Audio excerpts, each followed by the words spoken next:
La chute de Hosni Moubarak et son régime commence ce 25 janvier 2011. La journée de la colère appelée par de jeunes militants égyptiens est relayée par les réseaux sociaux, déclenchant une vague de protestations que rien ne va pouvoir arrêter. Au bout de 26 jours de mobilisation populaire, le Raïs démissionne après 30 ans de pouvoir.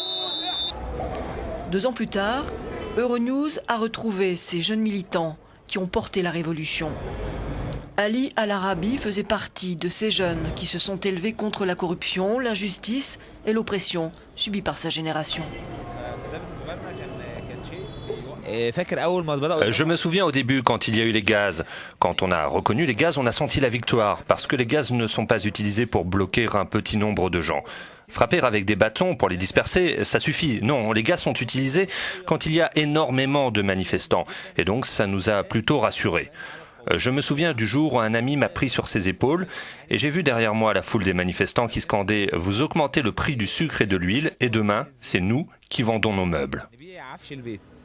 Le secteur du café de la Bourse, explique notre correspondant sur place, a été appelé de bien des façons. Zone de retranchement, zone libre, point de départ de la rébellion, source de danger.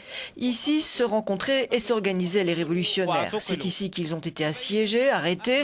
Et c'est le cas d'Ahmed Doma, l'un des activistes les plus importants de la révolution égyptienne. Les premiers jours de la révolution, nous avons réussi à en finir avec Moubarak et ses symboles, à provoquer leur chute et les traduire en justice. Et en plus à changer la constitution, même si la nouvelle n'est pas parfaite. Puis nous avons organisé une élection présidentielle, en dépit du fait que le président est un traître à la révolution.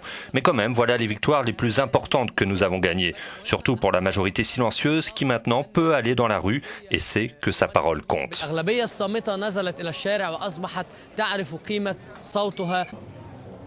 Pendant la Révolution, environ 800 personnes ont été tuées, surtout de la jeune génération, comme Shahab al-Sayed, dont la mère n'a cessé de protester sur la place Tahrir depuis le début de la Révolution jusqu'à maintenant.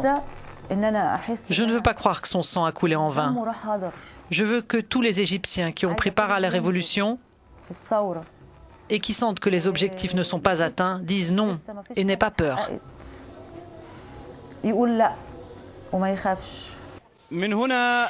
C'est ici qu'a commencé la révolution pour la liberté et la justice sociale, ici que les premiers cris de victoire ont été lancés, explique notre journaliste. 2 ans après, les révoltés de la place Tahrir ont toujours les mêmes exigences, que la révolution se poursuive jusqu'à l'autodétermination. Euronews, Al-Qahira.